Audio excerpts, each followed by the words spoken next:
You're always paying attention, not only what is the now, but also what's over the horizon. Recently, you took a trip to China, Yes. and everyone's talking about China and Chinese EVs and what they're doing with technology.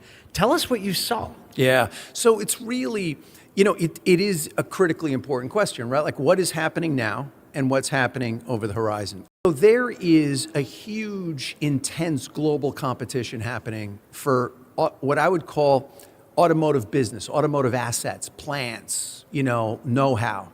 And the biggest competitors are the US, Europe, and China, right? And so I went over there to find out what the state of play was in this big fight, in this big competition. And I came back like, it was like, I don't know if this is PG or like if I could say, like it's like this was a holy shit moment, right? Yeah. Because the what we're seeing over there is a really, really incredibly tech forward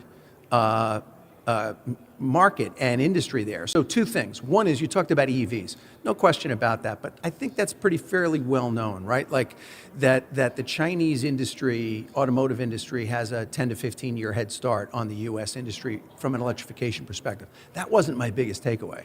My biggest takeaway was the extent to which there's tech integration in the vehicle platform. Yeah. That is mind-blowing.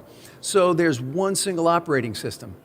And the other thing, customers shop for it, right? They are like, does this have this operating system in it? Like, and so it's, you think about where we are. Yeah, I know. And where the Chinese are, that's the biggest thing.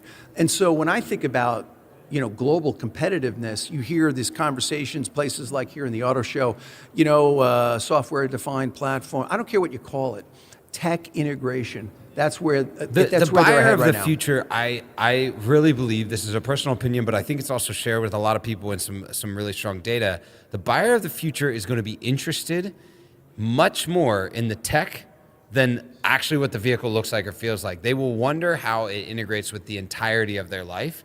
And what you're saying is like they've gone and figured that out. They're doing that already.